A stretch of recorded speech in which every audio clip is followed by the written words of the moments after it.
All right, ladies and gentlemen, once again, we got to talk. This time we're talking about my guy, Dr. Umar Johnson. And when I say my guy, I don't believe in the stuff that he talks about. I just find him to be entertaining. So I watch quite a bit of his stuff. Again, I don't agree with the stuff he talks about most of the time, but I just find him to be entertaining. And I've really been stuck on this current situation that he's going through, where he's saying that his accounts were frozen, meaning the accounts for FDMG Academy that he's been working on for multiple years. He said the accounts were frozen just randomly for a reason he really didn't understand. And then his personal accounts are also frozen. So the reason why I want to discuss this video that he just released, and I'm going to play a lot of the video today, but part of the reason why I want to play the video is because I actually think what's really going on. Like, I've been through a situation in one of my businesses before, and it looks very similar to what's happening with him. So what I want to do is play this video, and on the other side of the video, I'm going to explain exactly what happened to my businesses, and I'm going to explain why I believe that is what's happening to him right now. And what, because he's saying his stuff is just frozen. He doesn't know why. I think I actually know why. All right. And let me say this before we start the video. I think I would like to say I've been the most fair in this whole situation on the entire internet when it comes to this Dr. Umar situation. I'm not jumping on the pile. I'm not accusing him of lying. I haven't done any of that stuff. I'm a person that believes you're innocent until you're proven guilty, and I have not seen anything that proves that he's lying. So I don't want to call him a liar. But I will say there does come a time when you come to the end of the road on something, man, and you just look at this stuff and it looks so funny in the light that you got to be like, all right, I'm gonna jump off. I'm gonna jump off now. I'm just gonna call you a liar. We don't have enough facts, but I'm gonna call you a liar. I'm just about there on this situation. All right, so let's go ahead and get this video going real quick. The Africatown Community Festival on Sunday, August the 31st. Special announcement. FDMG Academy bank accounts are still frozen. FDMG Academy bank accounts are still frozen. Dr. Umar personal bank account is still frozen. Dr. Umar personal bank account is still frozen. Brothers and sisters, we are fighting this war against FDMG and Dr. Umar Tunde. We are fighting this war against FDMG and Dr. Umar Tunde. We were supposed to get a refund within 4 days of our accounts being shut down. We were supposed to get a refund within 4 days of our accounts being shut down. We still haven't got our refund. We still haven't got our refund. We still haven't got our refund. So, not only are the accounts frozen,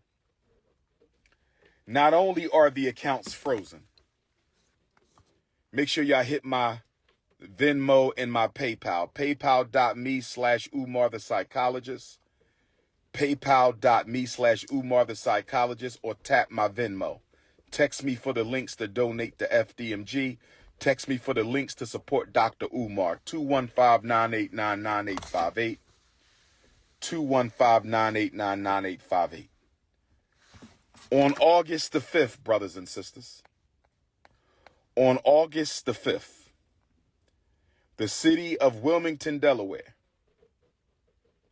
took out a notice to auction off the Frederick Douglass and Marcus Garvey Academy campus for unpaid vacant property registration fees.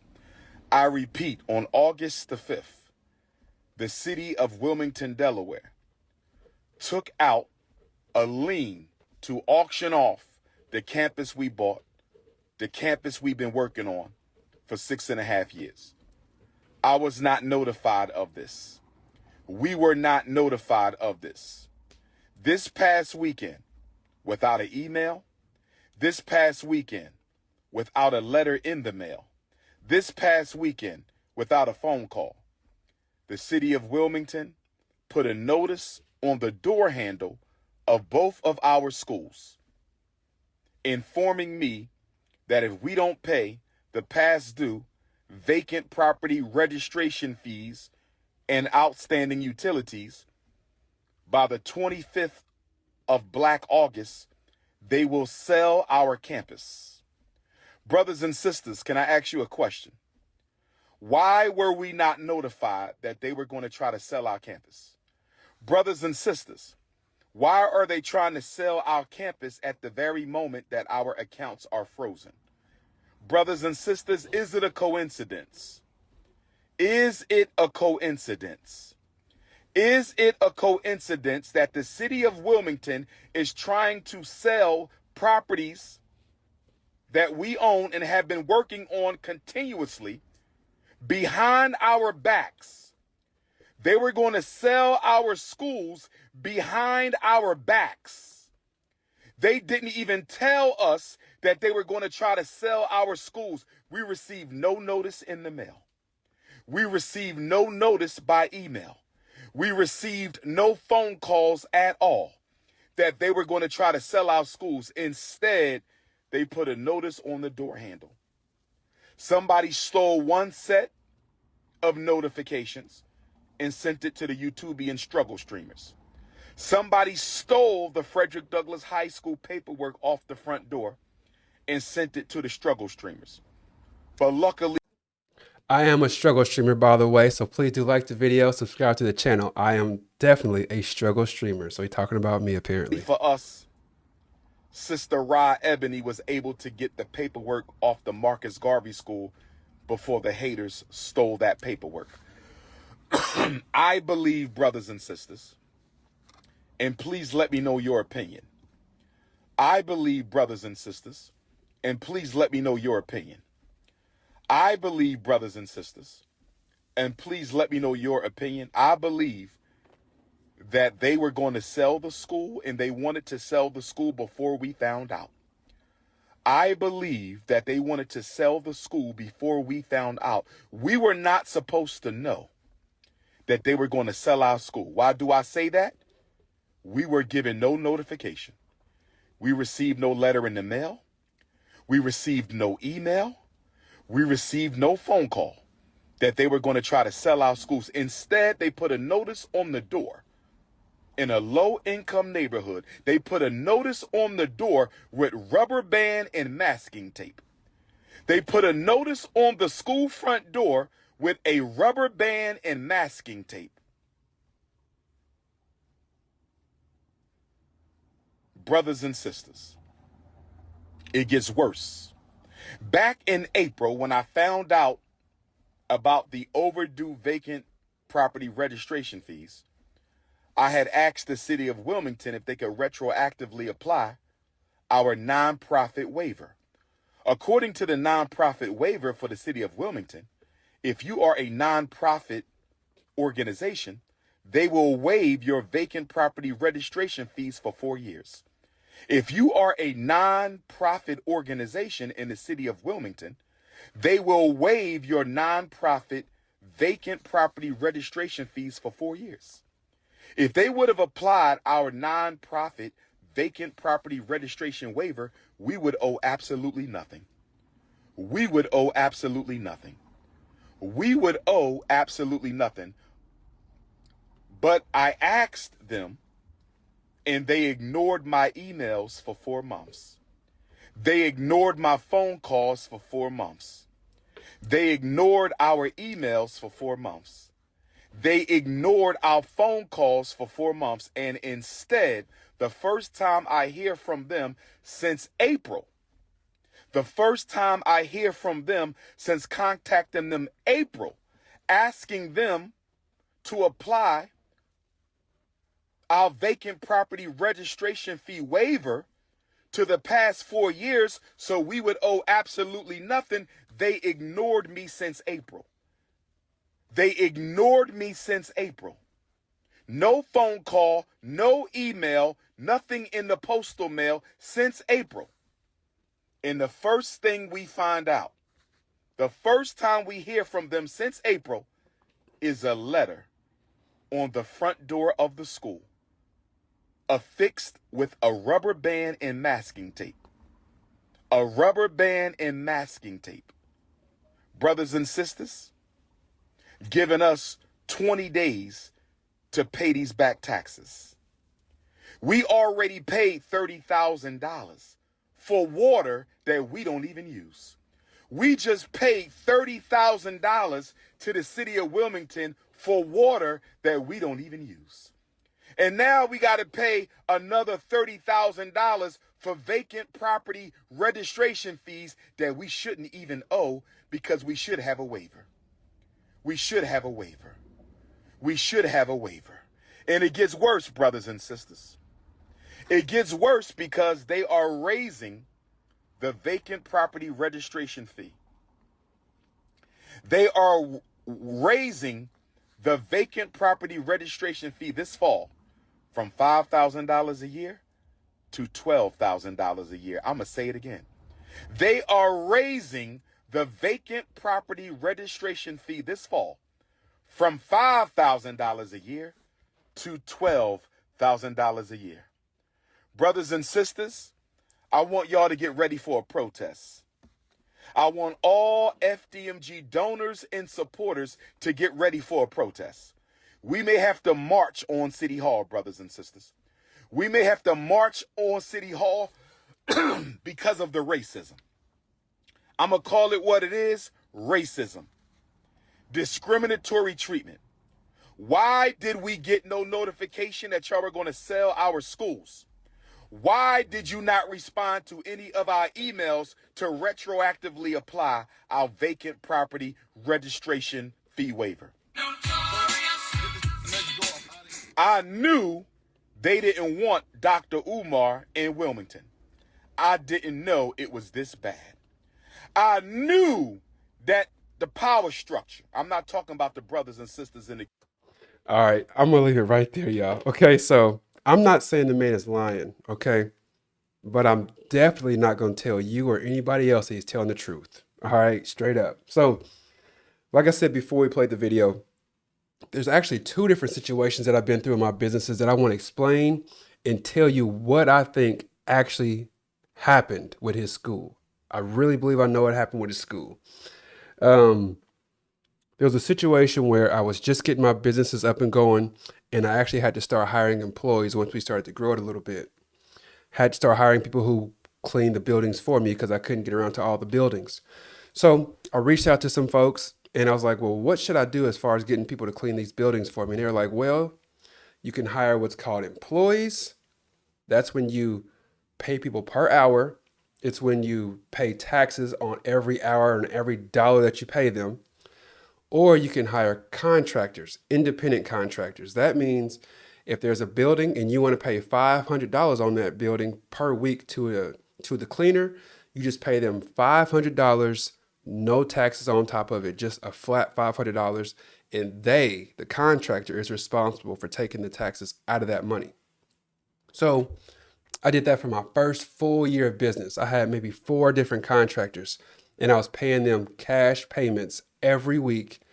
$500 to this person, $600 to that person, $400 to that person. Every week, no taxes on top of it, no payroll system, just cash because they were considered independent contractors. Well, at the end of that year, the state reached out to me and said, you owe us $13,000 because you didn't pay any taxes on the employees that you have.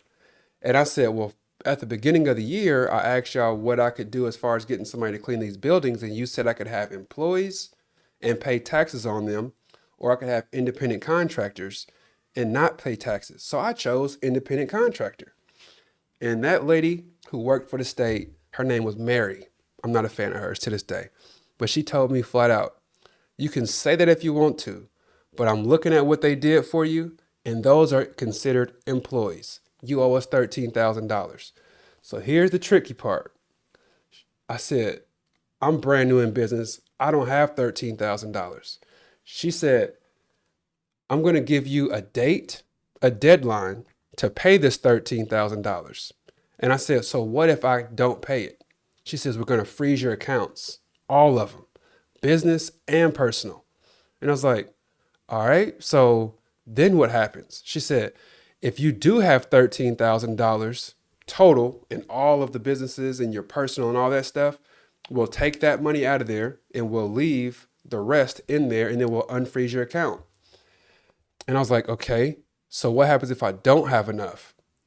She said, then we're going to seize everything that you have. We'll take your entire business. We'll take everything as far as the money that you have in those accounts, take all of those out, and you're out of business. You're done. I was like, shucks. So that was scary. And I kind of believe that might be what's going on with Dr. Umar. I believe he got caught up not paying taxes, and they're like, I'm going to freeze all your accounts and I'm going to look to see. Let's say if he owed $40,000, they will freeze your account and they will see if you have $42,000 in your account. If you have 42,000, they're going to leave 2,000 in there and unfreeze and be like, all right, here you go. It's kind of like what you see in the movies where they hold you upside down and shake all the money out your pockets. That's what happens for real. So that's the first example that I have. The other example that happened to me personally was, I've told you on a different video that I started a nonprofit organization. You can't say that you own a nonprofit because it's actually the government's when it's a nonprofit and you founded it. So I founded a nonprofit organization, and when I had that nonprofit, I paid zero taxes. I was tax exempt on everything. So if I bought a building, I didn't pay property taxes every year. If I paid for services, I didn't pay taxes on that. If I went to the store and bought stuff for my program, I didn't pay taxes on that. I would just say I'm tax exempt. They'll take taxes off, and I was good to go.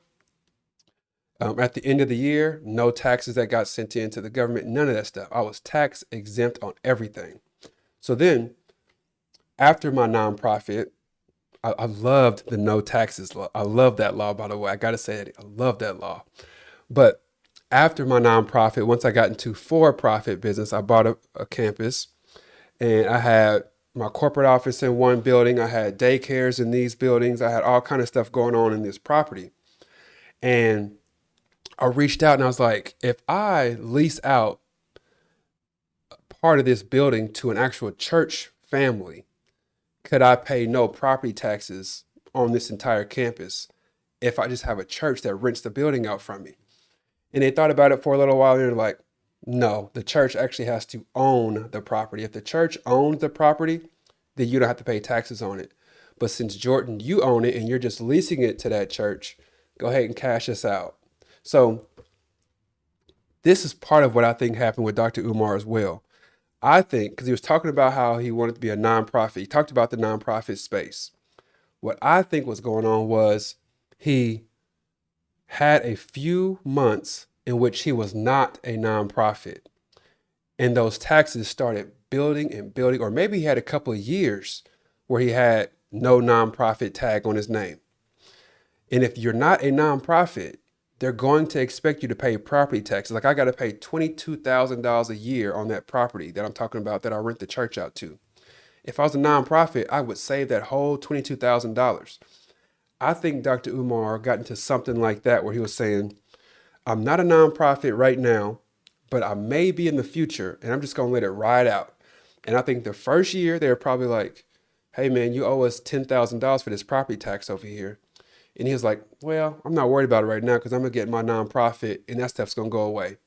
And it took even longer. Maybe it took another year. They were like, okay, you owed us $10,000 in your property taxes last year. Now you owe us another $12,000. So now you owe us $22,000 for the last couple of years.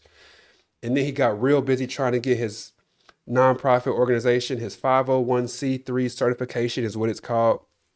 I think he got busy trying to get that at the last second. And they're like, nah, bro, this is too late. Go ahead and run me that money. Give me that $22,000. And I think that's part of what's going on here. He ran up this crazy tax bill. Then he tried to get a nonprofit tag on his name to get all that stuff erased.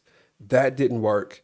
Now they're saying, pay me this money by this date, or I'm going to seize all of your stuff. And that date came and went. And then he was just like, okay, I'm going to log into my account real quick. And then, oh, my accounts are frozen.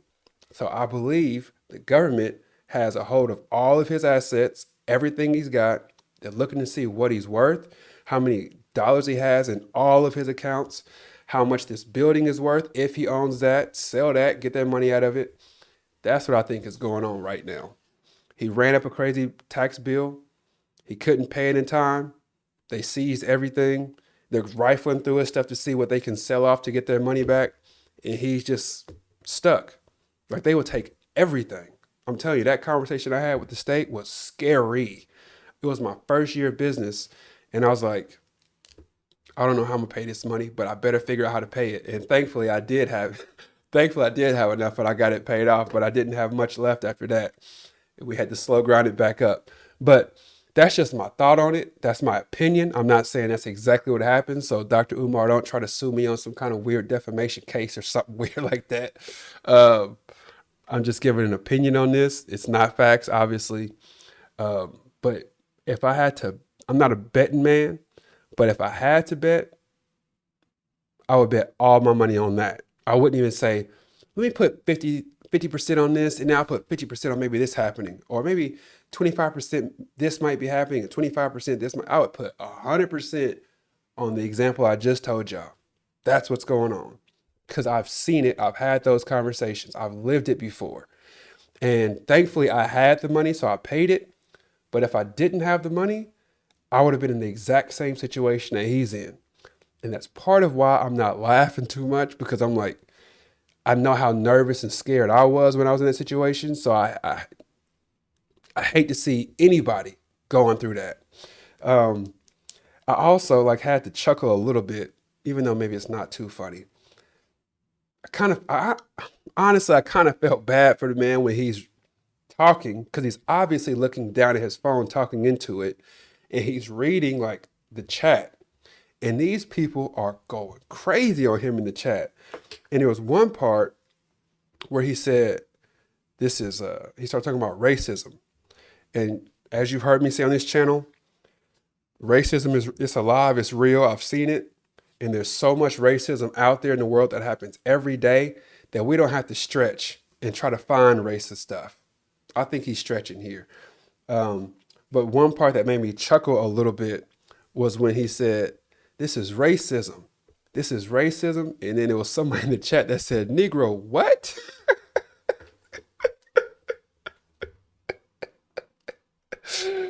When I saw that, I laughed at that for real. It was like perfect timing. As soon as he said it, you could see somebody in the chat. It came with Negro, what? I just thought that was hilarious, man.